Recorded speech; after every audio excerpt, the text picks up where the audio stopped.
Queridos irmãos, vamos dar prosseguimento nesta noite com a nossa mensagens que edificam, que mudamos um pouco do nosso assunto, né?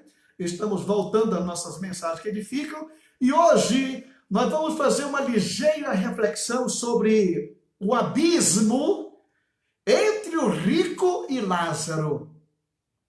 O abismo entre o rico e Lázaro. Quando você abre aqui o livro de Lucas, do capítulo 16 e o versículo 26, você encontra aqui esta expressão. E além disso, está posto um grande abismo entre nós e vós, de sorte que os que quiserem passar daqui para vós não poderiam, nem tampouco o de lá passar para cá. Alguns tempos atrás havia um debate muito caloroso com respeito a esta profundidade desse abismo e a largura desse abismo. Um abismo que tinha uma largura intransponível e uma profundidade que não tinha mais fim. E haja as pessoas buscar as partes mais profundas do globo da Terra, em pleno fundo do Oceano Pacífico, onde existem os lugares mais profundos do planeta Terra. E se procurava saber, será que é ali? Será que é acolá? Uma das coisas que as pessoas andavam procurando era justamente o espaço geofísico, onde um cidadão estava aqui de um lado e o outro lá do outro lado. Um podia ver o outro, mas não podia passar um para o lado do outro. Não é isto. Não é este espaço geofísico que causa essa separação. Não. Nós vamos observar, quando nós lemos aqui a parábola e do Lázaro, nós vamos verificar aqui o que diz a Escritura Sagrada. Versículo 19.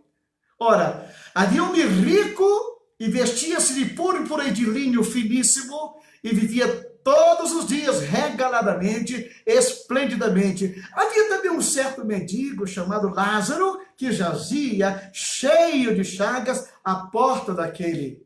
Desejava alimentar-se das migalhas que caíam da mesa do rico, e os próprios cães vinham lamber-lhe as chagas. Quando nós lemos aqui esse trecho da Escritura Sagrada, dá perfeitamente para você observar aqui a distância que separava o rico do Lázaro. Sabe qual era essa distância? A distância de uma porta. Do lado de lá da porta estava o rico e do lado de fora da porta estava o mendigo. Estava Lázaro. Do lado de lá estava o homem rico que na sua opulência se banqueteava todos os dias. A sua companhia eram as pessoas ilustres da sociedade, pessoas do seu convívio, convidados especiais para se banquetear com ele. Você pode imaginar a algazarra, o que havia dentro daquela casa, a boemia, os comes e bebes, os folguedos, as gargalhadas, as risadas, tudo porque tinham ali esbanjando coisas. Abria-se a porta, do lado de fora estava o mendigo. E junto com o mendigo, lhe fazendo companhia, estavam os seus fiéis cães, que não lhe abandonavam no seu momento. Eram os únicos que vinham afagar-lhe a sua dor e trazer um pouco de analgésico às suas feridas, justamente para lamber-lhe as suas feridas. Enquanto que do outro lado da porta estava o folguedo, do lado de cá estava a fome, estava a necessidade, estava a miséria. Só que o mundo do rico era aquele. Dentro daquelas quatro paredes, aquele era o seu universo. Mas do lado de fora estava o mendigo, estava Lázaro. Na sua miséria, mas livre, respirando o ar fresco aqui fora, vislumbrando a natureza bela, a tranquilidade daquilo que estava acontecendo aqui fora. Qual era a diferença, a distância entre o rico e o Lázaro? Apenas uma porta separava um do outro. A situação era tão difícil, por quê? Porque para o próprio rico colocar o Lázaro para dentro de casa, aquilo seria um desaforo para os seus convidados. Seria uma falta de respeito, porque ali estava um homem com uns trajes velhos, sujo, fedorento, porque não tomava banho, possivelmente, cheio de chagas. Aquilo viria naturalmente infestar a sua festa com aquele seu fedor que de não tomar banho, de não ter a possibilidade de ter um banheiro para se assear, ou uma roupa para trocar, não tinha esta possibilidade. Então o que separava? Agora, para o rico também sair lá de dentro e vir se misturar com cães e com pessoa doente aqui do lado de fora, também era um abismo.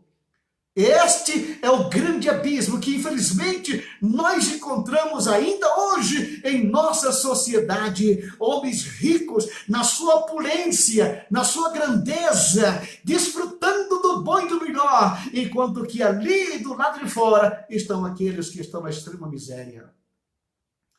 Eu estava uma certa ocasião aqui em São Paulo, e ali existe aquela favela que dali daquela favela onde você está, você vê o bairro do Morumbi, com prédios suntuosos, milionários.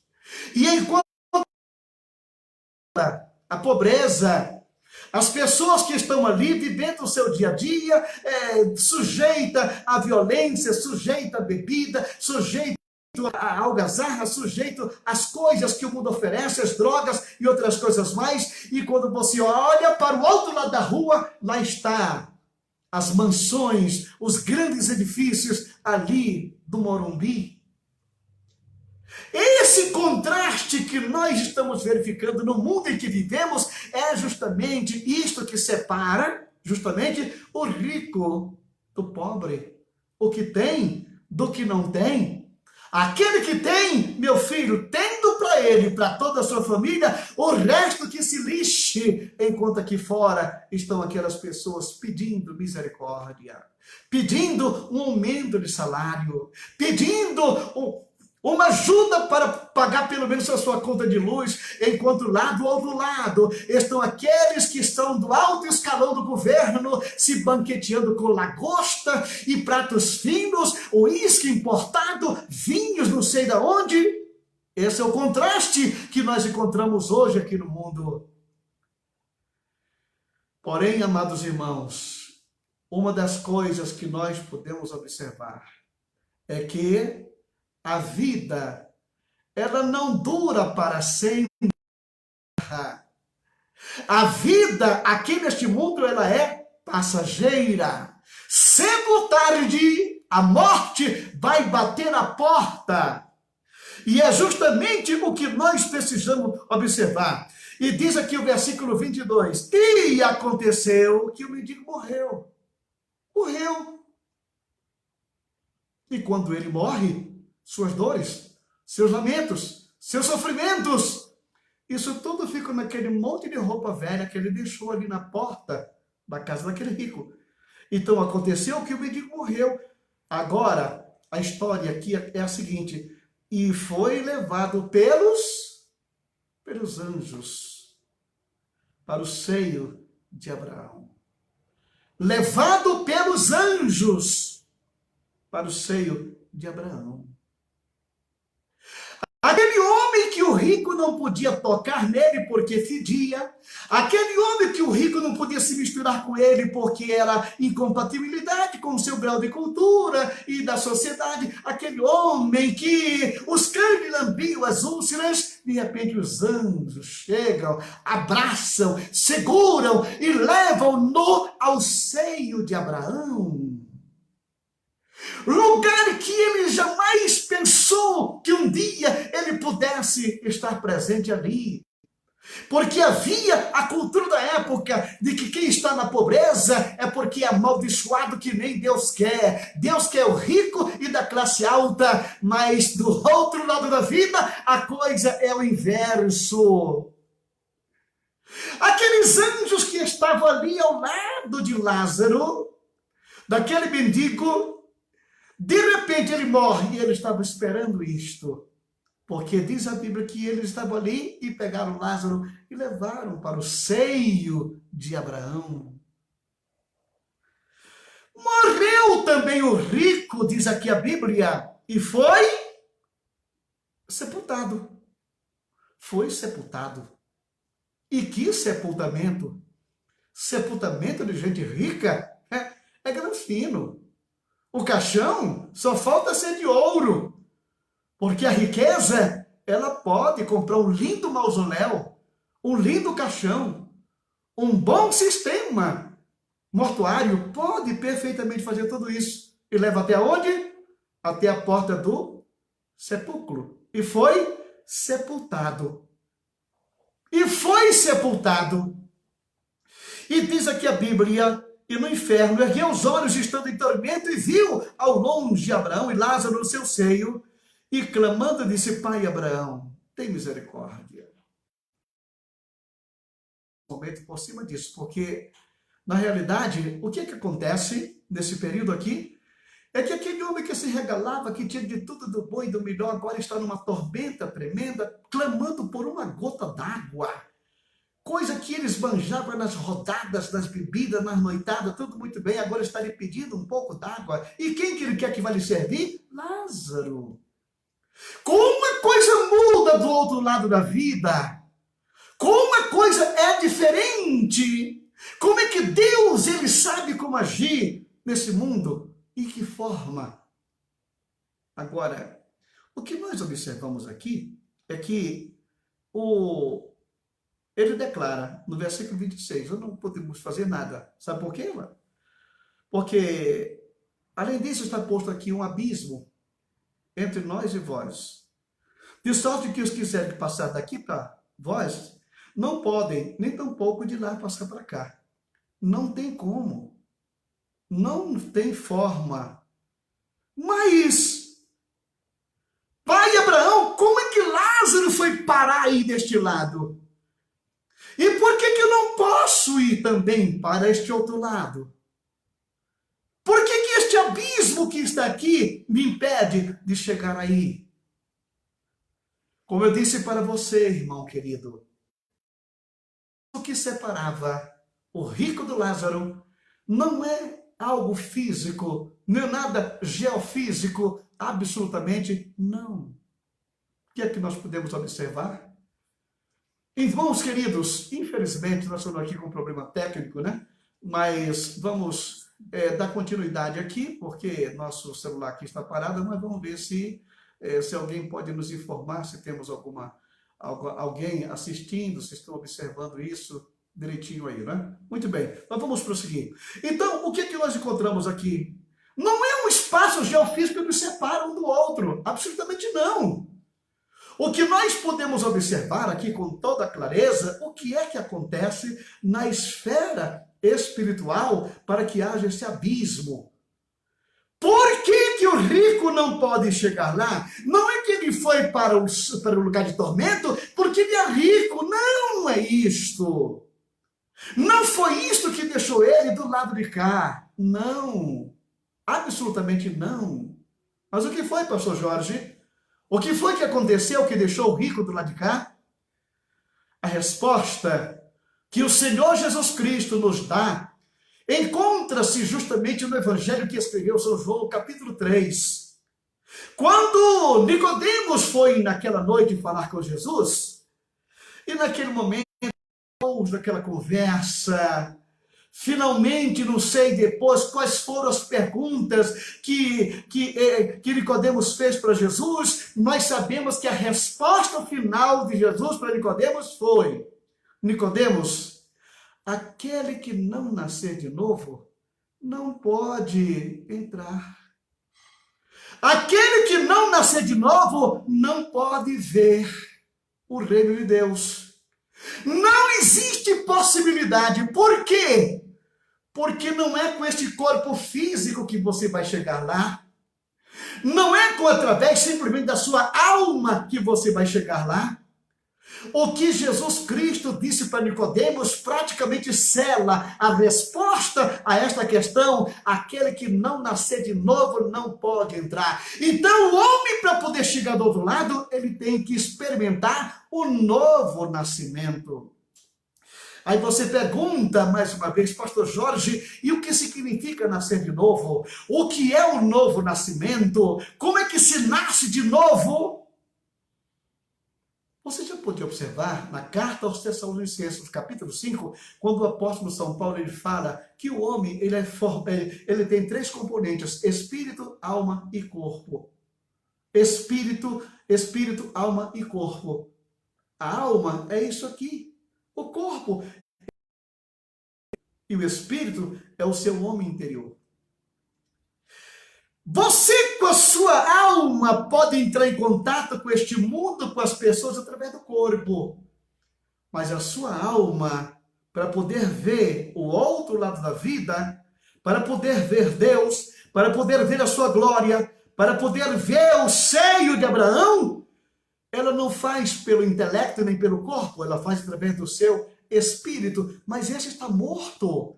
Foi o que aconteceu com aquele rico. O seu espírito estava morto. E se estava morto, ele simplesmente foi sepultado. Mas Lázaro, que apesar da sua pobreza, era uma pessoa piedosa, ele com toda certeza tinha Cristo no coração. Muito embora Deus permitisse que ele vivesse naquela situação aqui na terra, mas ele tinha um tesouro no céu, ele tinha o seu espírito redivivo, que havia nascido de novo. Não havia problema dele agora atravessar e chegar do outro lado da vida, levado pelos anjos ao seio de Abraão, porque era um homem completo que tinha espírito, alma e corpo, e agora está ali. Seu corpo está no túmulo, mas a sua alma, com o espírito, ele podia ver, podia entrar, podia conversar com Abraão, podia desfrutar das delícias, podia desfrutar do gozo celestial, enquanto que o outro, que não tinha espírito, o máximo que ele tinha era uma brilhante alma, um raciocínio cristalino. O máximo que ele tinha era um QI que o acompanhou aqui na terra, que levou a fazer o que ele fez, desfrutou do mundo e desta vida e se esqueceu da vida espiritual. Louco! Se esta noite pedir a tua alma, para quem será? Então, irmão querido, o abismo que separa, que nos separa, o que separa o homem do seio de Abraão para o lugar de tormento, é justamente o novo nascimento. E este novo nascimento, você só encontra em uma parte. Você não encontra no intelectualismo, você não encontra na filosofia, você não encontra na literatura, nos livros por aí afora. Não! Você só pode nascer de novo através de aceitar a Jesus Cristo como seu Salvador pessoal. Aquele que vier a mim, de maneira nenhuma o lançarei fora. E em João capítulo 5, versículo 24, ele declara: na verdade vos digo que quem ouve a minha palavra e crê naquele que me enviou tem a vida eterna e não entrará em condenação, mas passou da morte para a vida, passou deste lado para o outro, sem entrar em condenação. Por quê? Porque essa pessoa já foi lavada e purificada pelo precioso sangue de Jesus. O que matou a nossa vida espiritual foi o pecado, e a única coisa que pode perdoá-lo, que pode salvá-lo, é o perdão do pecado. Então, um homem perdoado é um homem redivivo, é um homem que nasceu de novo, é um homem completo, é um homem que agora tem o conhecimento profundo de quem é Deus, de quem é a eternidade, e desde agora, todos aqueles que já aceitaram Jesus como seu Salvador pessoal, que tem Ele em sua vida, tem a vida eterna. Se hoje a morte física bater na sua porta, o crente não entra em desespero, porque ali perto perto dele, os anjos estão lhe aguardando para levar justamente às mansões celestiais, como Jesus Cristo declarou para aquele ladrão que morreu ao seu lado arrependido: hoje estarás comigo no paraíso. É o lugar daqueles que partem deste mundo com o seu passaporte carimbado através do precioso sangue de nosso Senhor e Salvador Jesus Cristo. Justamente isso que Ele quer de mim e de você, o novo nascimento. Que você experimente isto, que você experimente o poder de Deus na sua vida. Você vai entender nesta vida, desde agora, o que já é a vida eterna. Por quê? Porque nós já desfrutamos do reino de Deus a partir de agora. O reino de Deus não é comida, não é bebida, não é mansão, não é bebida, não é nada disso. O reino de Deus, ele está dentro de vós. Ele é gozo, é alegria, é a paz que o crente sente desde agora e por toda a eternidade. A própria família de um crente, ela sabe que ele está seguro a partir do momento que ele partiu desta vida. A família de um servo de Deus não chora, ela sente a saudade, ela sente a dor da separação, mas ela não se rasga, não se agonia. Por quê? Porque sabe aonde está o seu ente querido, nos braços do Pai Celestial.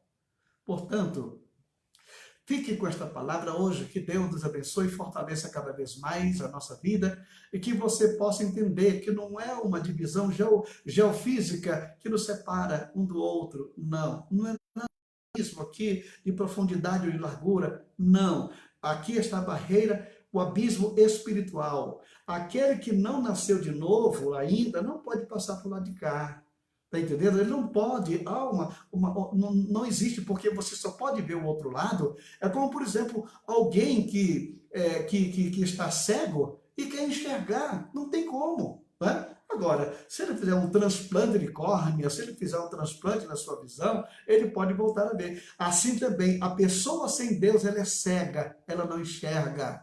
Agora, Jesus Cristo, ele pode hoje fazer este milagre na sua vida, que você vai poder ver o que se passa do outro lado. Pai de amor, muito obrigado, Senhor. Nós te glorificamos por este momento, pela tua palavra, Senhor. Fortalece cada vez mais e mais a nossa fé em Ti e nos ensina a nos apegarmos com mais firmeza nessas promessas gloriosas que o Senhor tem para o Teu povo e para a Tua igreja, Senhor. Nos ensina a Te servir com fidelidade, com amor e santidade todos os dias da nossa vida, Senhor. Nos ajuda, Pai, na caminhada que estamos empreendendo, que nada neste mundo venha desviar a nossa atenção, mas que nós possamos olhar para Jesus, que é o autor e consumador da nossa fé. Fortalece esta família na Tua presença, sustenta cada um pelo Teu grande poder, meu Deus. E assim te pedimos pelas nossas autoridades no Brasil e no mundo, que o Senhor venha com providência, Senhor, sobre a nação brasileira, que nós possamos desfrutar da paz que o Senhor tem. Ajuda, Senhor, as autoridades a cumprir a sua missão, o seu papel, sem qualquer interferência maligna, mas que eles possam, pelo Teu Espírito, fazer aquilo que é devido para o bem-estar da sociedade. Deus de poder e glória, continua abençoando nossas famílias, nossa casa, abençoando todos aqueles que nos rodeiam e dando saúde para aqueles que estão enfermos, aqueles que estão hospitalizados, aqueles que estão em recuperação. Senhor, que a Tua mão poderosa levante agora mesmo essas pessoas que estão enfermas, que voltem ao convívio da sua família e passe a glorificar o Teu nome em todos os sentidos. No nome de Jesus te agradecemos, hoje e sempre. Amém. E a graça de nosso Senhor Jesus Cristo, o amor de Deus nosso Pai, a comunhão e a consolação do Espírito Santo seja com todo o povo de Deus, agora e sempre. Amém e amém.